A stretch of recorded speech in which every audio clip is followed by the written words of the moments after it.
Before we begin, we publish new content every day. So be sure to subscribe to our channel and ring the bell to get notified about our latest videos. The phone call came at 3 in the morning, and somehow, I already knew what it would be about before I even answered. I suppose I should start from the beginning, though the beginning feels like it happened to someone else entirely.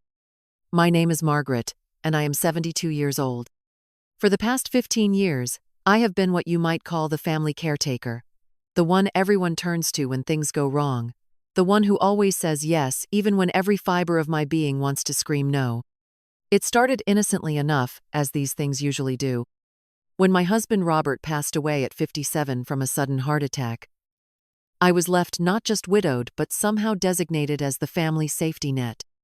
My 3 children, all adults with their own lives and responsibilities, gradually began to see me less as their mother, and more as a resource to be tapped whenever convenient. Sarah, my eldest at 45, was the first to establish the pattern. 2 months after Robert's funeral, she showed up at my door with tears in her eyes and a story about unexpected medical bills. Of course, I helped. What mother wouldn't? I dipped into the modest life insurance settlement and covered her expenses, telling myself it was what Robert would have wanted. He had always been generous to a fault, sometimes too generous, and I convinced myself I was honoring his memory. Then came David, my middle child, with his string of failed business ventures and his talent for making his financial disasters sound like temporary setbacks that just needed a small investment to turn around. I learned to recognize the particular tone he used when he called, that careful blend of affection and desperation that preceded every request for money. Still, I gave. Again and again, I gave. Michael, my youngest, took a different approach. He never asked for money directly. Instead, he would mention in passing how difficult things were, how his wife Jennifer didn't understand the pressure he was under, how maybe he should just move back home for a while to figure things out. Before I knew it, he had essentially moved into my guest room, bringing with him his laundry, his problems, and his expectation that I would provide not just shelter, but emotional support for his failing marriage. The years blended together in a haze of checks written, meals cooked for ungrateful mouths, and sleepless nights spent worrying about children who had long since stopped being children. I told myself I was being helpful, that this was what family meant. But deep down, in a place I didn't dare examine too closely, I knew something was fundamentally wrong with the dynamic we had created. My savings, which had been modest but sufficient for my retirement, dwindled steadily. The small nest egg Robert and I had carefully built over decades of careful planning was disappearing, transferred bit by bit into my children's accounts to cover their emergencies, their poor choices, their inability to stand on their own feet. I began to eat less, to keep the thermostat lower in winter, to skip the small luxuries I had once allowed myself. After all, what did an old woman need with such things when her children were struggling? The pattern became so established that I stopped noticing it consciously. Sarah would call with a crisis. I would transfer money. David would show up with a new scheme. I would write a check. Michael would hint at his difficulties. I would offer solutions, meals, a listening ear, whatever he needed. In return, I received dutiful thank yous and promises to pay me back that we all knew would never be kept. But it wasn't just the money, though that was certainly part of it. It was the way they spoke to me, as if my primary value lay in my ability to solve their problems. Conversations became increasingly one-sided, with me listening to their troubles and offering support while my own thoughts, feelings, and experiences became irrelevant background noise.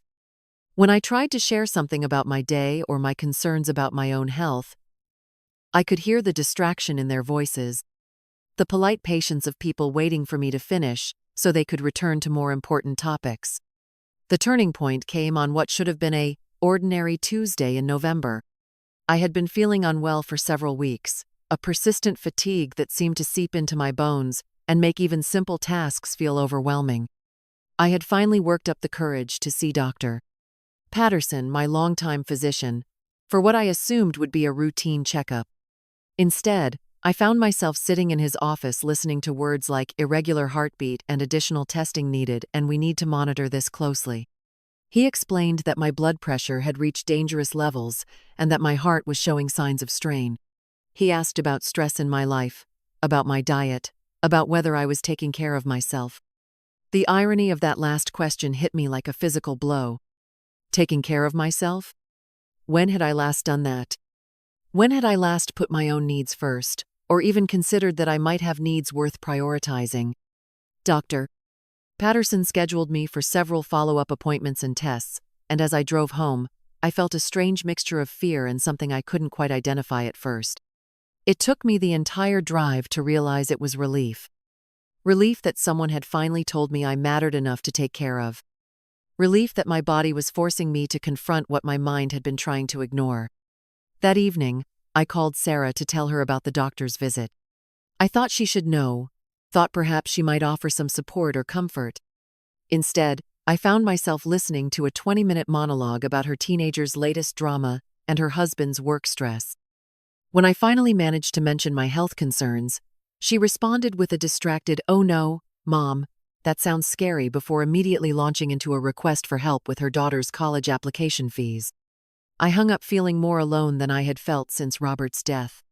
The next morning brought a call from David with news of another business opportunity that just needed a small investment to get off the ground. He had barely finished his pitch when Michael wandered into my kitchen, still in his pajamas at noon, and began complaining about his wife's latest demands while helping himself to the last of my good coffee. Something inside me snapped, though I couldn't have identified exactly what it was at the time. I found myself looking at my youngest son, a 40-year-old man who had been living in my house for 3 years, contributing nothing to household expenses, while treating my home like a hotel and me like unpaid staff. I saw him with sudden, painful clarity, not as my child who needed help, but as a grown man who had chosen the path of least resistance and found it led directly to my doorbell. That afternoon, I did something I had never done before. I went to my bedroom, closed the door, and allowed myself to truly think about my situation. I made lists, something Robert had always encouraged me to do when facing difficult decisions. On one side, I wrote down everything I had given my children over the past 15 years. Money, time, emotional energy, practical support. The list filled 3 pages. On the other side, I tried to write down what I had received in return. That list was much shorter and consisted mainly of thank yous and promises that had never been kept. There were no inquiries about my well-being that weren't perfunctory, no offers of help when I was sick, no recognition of the sacrifices I had made. There was only the expectation that I would continue to give, indefinitely, without question or complaint. For the first time in 15 years, I cried not from grief or frustration, but from anger. Pure, clean anger at the situation I had allowed to develop and at my own role in enabling it. The next morning, I woke up with a clarity I hadn't experienced in years. I knew what I had to do. And while the prospect terrified me, I also felt a strange sense of anticipation. I was going to take my life back. I started with Michael, partly because he was right there in my kitchen making himself breakfast without offering to make any for me, and partly because his situation was the most straightforward. I waited until he had finished eating, then asked him to sit down for a conversation. I told him that I had been thinking about our living arrangement and that I felt it was time for him to find his own place. I explained that while he was always welcome to visit, I needed my space back and he needed to rebuild his independence. I gave him 30 days to make other arrangements. His reaction was immediate and predictable. He accused me of being heartless, of abandoning him when he needed me most, of caring more about my comfort than his well-being. He reminded me of all the times he had helped me over the years, though when pressed for specifics, the examples he provided were thin and unconvincing. I listened to his protests with a calmness that surprised me. This was the conversation I had been avoiding for 3 years. And now that it was happening, I found it wasn't nearly as difficult as I had imagined. When he finished his arguments, I simply repeated what I had said before, 30 days. That afternoon, I called Sarah and David and asked them both to come over for dinner on Sunday. I told them we needed to have a family meeting, that there were some things we needed to discuss. The tone of my voice must have conveyed something they hadn't heard before, because neither of them tried to make excuses or reschedule. The days leading up to that Sunday dinner were strange and liberating. Michael alternated between ignoring me completely and launching into guilt-laden speeches about family loyalty. I responded to neither approach, simply going about my business with a focus I hadn't felt in years. I used the time to organize my finances, to get a clear picture of exactly how much I had given away and how much I had left. The numbers were sobering but not catastrophic. If I stopped the financial bleeding immediately, I could rebuild a modest cushion for my retirement years. If I continued on the current path, I would likely end up impoverished and dependent on the very children who had been draining my resources. Sunday arrived gray and cold, with the promise of snow in the air. I cooked a simple meal, set the table with my good dishes, and waited. They all arrived within minutes of each other, and I could see in their faces a mixture of curiosity and concern. This was not our usual dynamic, and they sensed it. We ate in relative quiet, making small talk about work and weather, while avoiding the obvious question of why I had called them all together. When dinner was finished and the dishes cleared away, I asked them to stay seated, and pulled out a folder I had prepared. I began by telling them about my recent visit to Dr. Patterson, about my health concerns and the changes I needed to make in my life. I could see them settling into familiar roles, preparing to offer perfunctory sympathy before transitioning to their own concerns. But before they could speak, I continued. I told them that I had been thinking about our relationships, about the patterns we had fallen into over the years since their father died. I explained that while I loved them deeply, and always would, I had come to realize that our current dynamic was unhealthy for all of us. I was enabling behaviors that prevented them from growing and taking responsibility for their own lives, while simultaneously depleting my own resources and compromising my own future. The silence that followed was heavy and uncomfortable. Sarah was the first to speak, her voice carrying that particular tone of hurt innocence she had perfected as a teenager. She couldn't believe I was bringing up money at a time like this, when I had just told them I was having health problems. Didn't I want to help my own children? Hadn't I always told them that family came first? I let her finish, then opened my folder and pulled out the lists I had made. I read them the totals. How much money I had given each of them over the past 15 years. How much of my retirement savings had been depleted. How much practical and emotional support I had provided. Then I asked each of them to tell me what they had contributed to our relationships during that same period. The question hung in the air like smoke. David attempted to deflect with humor, making jokes about keeping scorecards in families. Michael accused me of being manipulative, of using guilt to make them feel bad for accepting help from their own mother. Sarah began to cry, which had always been her most effective tool for ending difficult conversations. But I didn't end the conversation. Instead, I told them that effective immediately, there would be no more financial assistance from me to any of them. I explained that I needed to focus on my own health and financial security, and that I believed they were all capable of solving their own problems if they put their minds to it. The protests began immediately and came from all directions. I was being selfish, cruel, unreasonable. They were my children, they shouldn't have to beg for help from their own mother. What would their father think of my behavior? How could I choose money over family? I listened to it all with a strange sense of detachment, as if I were watching a play I had seen many times before. When they finished, I told them that my decision was final and non-negotiable. I also told them that while I loved them and wanted them in my life, future visits would need to be about spending time together rather than solving problems or providing financial assistance. The weeks that followed were difficult in ways I hadn't anticipated.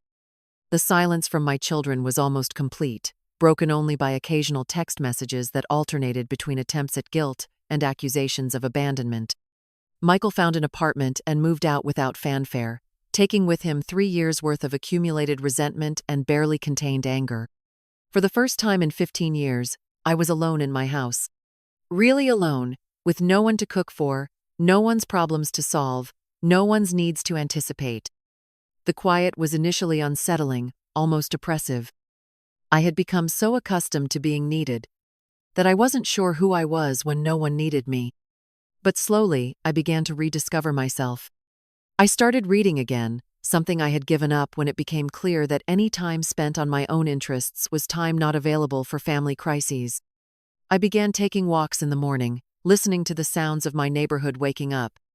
I called old friends I had lost touch with, Women who had their own stories of children who took without giving, of years spent in service to others at the expense of themselves.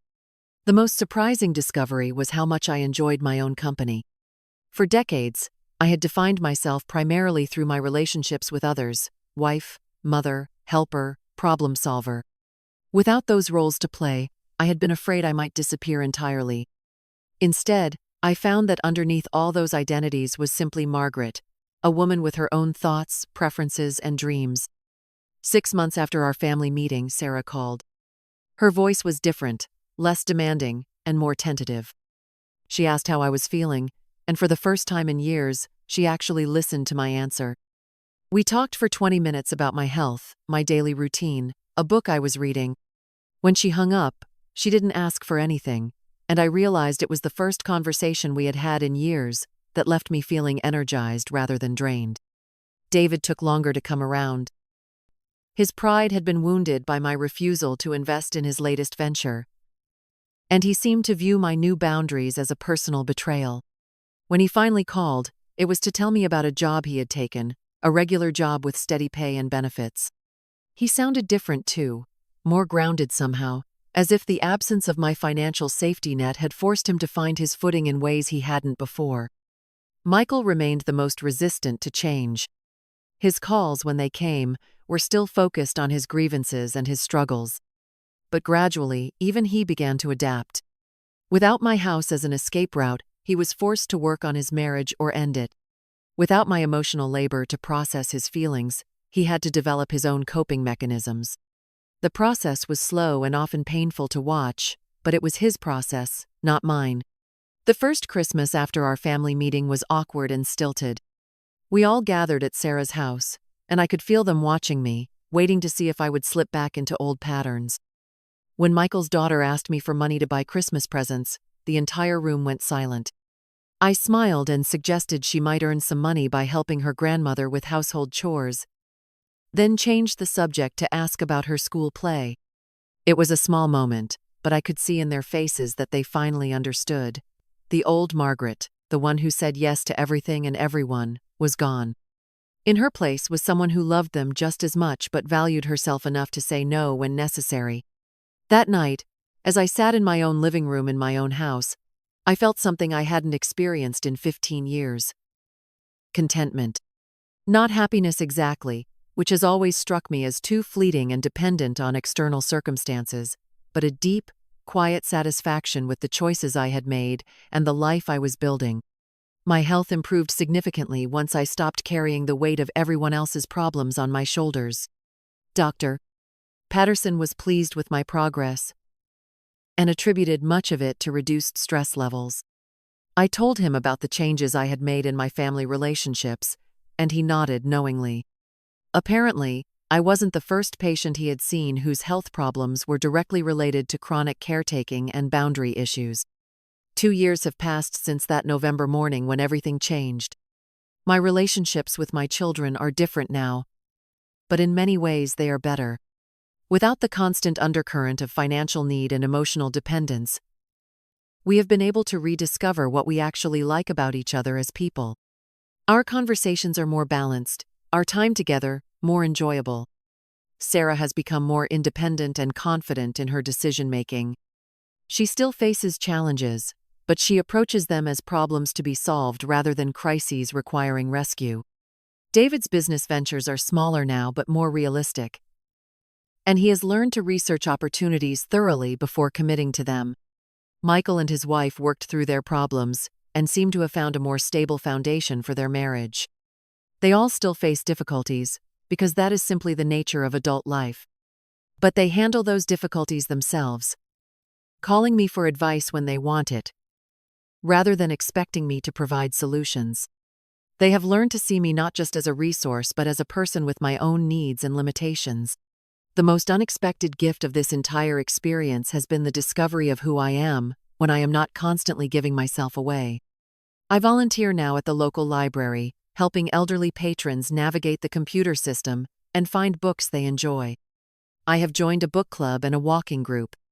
I travel occasionally, small trips that I plan and pay for without consulting anyone else, or worrying about whether my absence might inconvenience someone. I think often about Robert and what he would make of the changes I have made. I believe he would be proud, though I also think he might be a bit surprised by the woman I have become. He knew me primarily as a wife and mother, roles that came easily to me and that I filled with genuine joy. He never had the chance to see me as simply myself, because I had never taken the time to figure out who that might be. This morning, as I write this, I am preparing for Sarah's visit this afternoon. She is coming alone, without agenda or crisis, simply to spend time with me. We are going to work in my garden together and then have dinner. It is a small thing, perhaps, but it represents everything that has changed between us.